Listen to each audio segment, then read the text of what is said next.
je suis tout 100%, 1000% d'accord avec cet internaute. Oui, c'est un scandale. C'est pas le premier, mais ça en est un nouveau. C'est un nouveau parce que normalement, un chef d'État et un président de la République, c'est quelqu'un qui doit être là pour gérer la France en bon père de famille, voire loin, c'est-à-dire bien gérer les finances de l'État. M. Macron a ruiné la France. Deuxièmement, voir la paix, c'est-à-dire promouvoir la paix en France et dans le monde. Non, M. Macron fait tout le contraire. Il passe son temps à jeter de l'huile sur le feu, notamment en Ukraine et en Russie, et à jeter de l'huile sur le feu en France. Il attise les tensions. Rappelez-vous tout ce qu'il a pu dire, les insultes, les injures qu'il a pu dire sur les gens qui étaient alcooliques dans le nord de la France, les chômeurs, ils n'avaient qu'à traverser la rue pour trouver un métier. Alors sur les personnes qui refusaient d'avoir une injection à RNM, il avait dit j'ai envie de les emmerder. Maintenant, effectivement, il dit j'ai balancé une grenade découpillée. Enfin, c'est incroyable. Ce type est maléfique, en fait. En fait, c'est le contraire exact de ce que doit être un chef d'État. Voilà.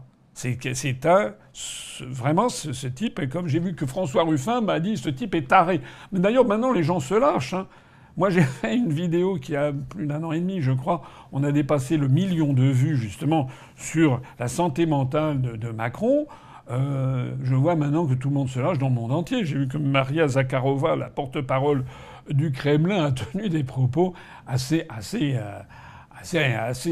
inédits quand même, où elle a parlé justement de ça. Elle a parlé des problèmes psychiatriques du président français, en disant que c'était la honte de la France et que la France n'avait pas connu de situation aussi honteuse depuis 1940 et la débâcle et la collaboration. Malheureusement, elle a plutôt raison. Donc je pense qu'on a affaire à quelqu'un qui n'est pas en parfaite possession de ses moyens, une espèce de sale gosse, quelqu'un qui est d'un narcissisme absolument maladif, quelqu'un qui est, à mon avis, profondément anxieux sur son incompétence, parce que contrairement à une légende qui a été véhiculée par les médias en 2016-2017, ce type qui n'avait pas une bonne réputation à l'inspection des finances, je le sais, c'est un baratineur, ça a toujours été un baratineur. Ce type a été vendu aux Français comme un type absolument avec un QI inimaginable, quelqu'un d'absolument génial. Non, pas du tout en fait. C'est un mauvais politique. Il a été catapulté. Il a eu une fusée au derrière pour simplement occuper la place qu'il occupe avec une véritable manipulation de l'opinion publique française. Et c'est ça la vérité. Mais finalement, c'est quelqu'un d'assez médiocre en définitive, intellectuellement et du point de vue de l'éthique. Et de la qualité intrinsèque de sa personnalité. Alors là, c'est atroce en fait. La France est dirigée par quelqu'un qui n'aurait jamais dû dépasser, atteindre des fonctions de cette nature. Le scandale supplémentaire, c'est que ça fait depuis 2018 que j'ai mis en ligne un dossier qu'il faudrait enrichir quasiment tous les jours pour justifier le lancement d'une procédure de destitution de Macron selon l'article 68 de la Constitution. Et je rappelle, depuis 2018, ça fait quand même 6 ans maintenant, enfin 5 ans et demi, c'était en novembre 2018, je rappelle que la prétendue opposition du RN, la prétendue opposition du PCF, du PS ou de LFI, ils n'ont jamais lancé la procédure de destitution de Macron. Monsieur Dupont-Aignan non plus, d'ailleurs. Il n'y en avait qu'un seul. C'était le député Franck Marlin qui avait bien voulu signer. Il fallait avoir 58 députés qui signent le document. Il n'y en avait qu'un seul qui l'avait fait. Voilà. Donc ça veut bien dire ce que ça veut dire. C'est-à-dire que nous avons des faux opposants. Et c'est dramatique parce que ça veut dire que la France est dirigée par quelqu'un qui peut nous emmener dans le décor, faire tout et n'importe quoi, en fait. Alors c'est ce qui vient de se passer là. Alors il y a des gens qui se grattent la tête. Est-ce qu'il avait vraiment réfléchi? Mais là, on apprend j'ai vu ça dans les journaux, on apprend auprès de ses proches qu'il n'y a aucun plan. Aucun plan. Il n'a pas prévu l'après. Voilà, c'est une espèce, c'est comme un gamin, un sale gosse, qui décide, il a un jouet, tiens, le jour de Noël, on lui offre un jouet, tout le monde est content, et puis là, paf, pour faire chier tout le monde, il casse le jouet, il casse la vaisselle, et les verres en cristal qu'il y avait pour la table du réveillon, quoi. C'est à peu près ça. Bon, qu'est-ce que vous voulez que j'y fasse, hein? Mais tant que les Français n'en tireront pas les conséquences. La conséquence à tirer, c'est quoi d'ailleurs? La première conséquence qu'il faudrait tirer de ça, c'est assez simple. Hein. Ne plus jamais écouter les grands médias. C'est eux qui vous ont vendu l'image d'un Macron super génie, le Jupiter, le Mozart de la finance. On voit ce que c'est. Donc ne jamais croire les médias. Lorsque les médias vous disent Bardella Premier ministre, mais est-ce que les Français se rendent compte que Bardella est une nullité? Il a 28 ans. Alors il est beau parleur, très bien, mais enfin il a toutes les caractéristiques de l'escroc. Justement, le beau parleur, le type qui enfume tout le monde et qui vous escroque. Enfin, les Français n'ont pas de discernement. C'est pas possible, quoi.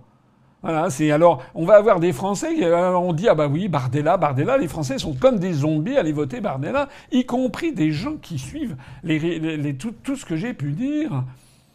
J'en ai rencontré un certain nombre de gens, ou pour Madame Marion Maréchal. Voilà. Ah oui, mais vous avez voté pour qui? Ah, j'ai voté pour Maréchal. Je vous adore, mais pourquoi? Ah bah parce que quoi? Ils savent pas. Voilà, parce que les médias leur ont mis ça dans la tête. Parlons d'ailleurs, tiens, arrêtons de parler de Bardella, parlons de Madame Maréchal. Bon, il s'est passé quoi là? Vous avez peut-être suivi, je sais pas si vous avez suivi ce qui vient de se passer là au cours des 48 dernières heures.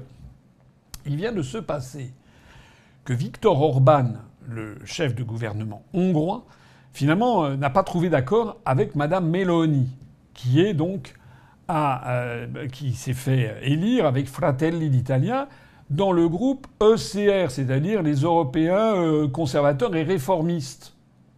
C'est le groupe de Meloni, c'est-à-dire des alter-européistes. Ils critiquent l'Europe, mais enfin, ils soutiennent l'Ukraine, ils condamnent la Russie, ils veulent rester dans l'OTAN, ils soutiennent l'euro, ils soutiennent donc ils sont simplement des petites critiques ici ou là, voilà, mais on reste dans l'Union européenne. Bon, les gens qui ont voté pour la liste Marion Maréchal, ils ont eu 5 députés. Au bout de 48 heures, sur les 5, il y en a pouf 4 qui ont disparu. Il n'y a plus que Madame Knafo, qui est une proche de Monsieur Zemmour, qui est restée, qui va d'ailleurs, elle est toute seule maintenant, on ne sait pas où elle va être en non inscrite sans doute.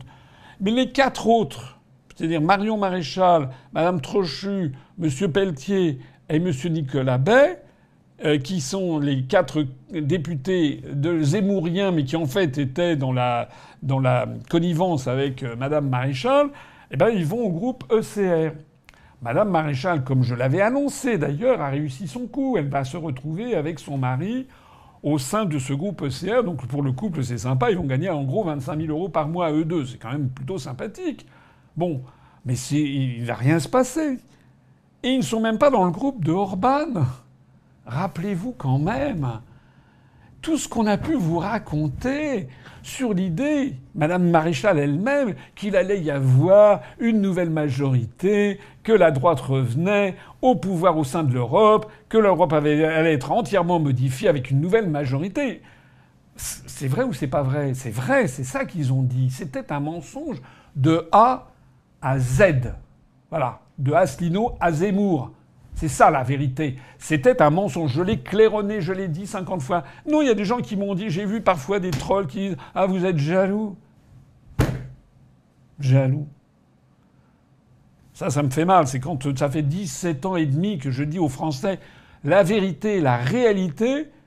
Eh non. Alors les gens, ils ont voté, voilà, ils ont voté. Et bien, il se passe quoi maintenant? Ben, il se passe que Zemmour, c'est terminé, Reconquête a explosé. Et on ne sait plus du tout où ils en sont. Que Madame Maréchal, elle a fait son petit truc dans son coin, donc elle se retrouve avec son époux, voilà, pendant 5 ans, à avoir 25 000 € par mois. Ils vont soutenir une Europe, enfin rien, quoi, il va rien se passer du tout. J'ai expliqué 50 fois qu'on ne pouvait pas modifier l'Europe. Et ils sont même pas avec Orban. Quant à la fameuse majorité qui allait changer en Europe, là aussi c'est du pipeau. Je vous signale, parce que ça n'a pas été beaucoup dit quand même, qu'il est certain que effectivement les mouvements eurocritiques ont progressé au niveau de l'Europe entière, mais dans des proportions très différentes selon les partis. Et le groupe PPE, le groupe pivot, le groupe central, où il y a Madame von der Leyen par exemple, eh bien, a progressé aussi. Ce sont les gens c'est le Parti social-démocrate européen les partis socialistes en Europe qui a baissé. Donc en fait, le PPE n'a pas du tout perdu la main, bien au contraire, c'est le premier groupe. Et donc il y a des tractations en ce moment. J'avais eu l'occasion de dire que les jours de Mme von der Leyen à la présidence de la Commission européenne étaient comptés. Il semble quand même qu'elle soit revenue en grâce parce que justement, il y a eu ce résultat inattendu qui est le groupe PPE qui a fait finalement bien meilleure figure qu'on ne le pensait. Cela étant, ils ne sont pas réussi à se mettre d'accord. Donc l'hypothèse Mario Draghi, qui doit à mon avis être dans les coulisses, n'est pas totalement enterrée, parce que là-dedans, ça doit être... C'est comme dans la Rome des Borgia, c'est-à-dire ça doit y aller avec des dagues, des coups de poignard dans le dos, et puis des bagues qu'on ouvre avec du poison qu'on verse dans un verre de vin. C'est à peu près l'atmosphère qu'il y a à Bruxelles. Mais au passage, il ne va rien se passer. Et franchement, ça me fait énormément de peine par rapport à tout l'effort que nous avons collectivement consacré à l'Union populaire républicaine. Tous nos militants, tous nos adhérents qui sont allés sur les marchés, qui de nuit ont collé des affiches, ont distribué des tracts. Ça me fait de la peine par rapport aux milliers de gens qui nous ont donné parfois 10 euros, 5 euros, parfois 7 500 euros et souvent 30 euros, 36 euros pour adhérer, etc. Pour avoir cette dépense de 1 million d'euros que nous aurions pu récupérer si on avait dépassé 3%. Ça me fait mal au cœur de penser que nous avions raison. Que, encore une fois, tout ce que j'avais dit se révèle tout de suite. C'est là, c'est tout de suite. Et les Français peuvent le constater tout de suite. Que j'avais raison, que nous avions raison. Que rien ne va changer du tout. Mais rien du tout. J'avais dit d'ailleurs, si Bardella, si on n'a pas de député, 48 heures après, je l'ai dit dans plusieurs réunions publiques, les journaux qui annoncent ces résultats des européennes auront été oubliés, ça servira à emballer les œufs sur le marché. Je croyais pas si bien dire, plus personne ne parle des européennes. Hein. Pendant 3 mois, on a parlé aux Français, on a farci la tête des Français. Rappelez-vous les projets d'autre Europe, les 8 grands candidats qui étaient seuls invités sur tous les plateaux, etc., etc. Qu'est-ce qu'il en reste aujourd'hui ? Rien. On est retombé dans le truc jusqu'à prochain coup, c'est dans 5 ans. Et dans 5 ans, ça va recommencer.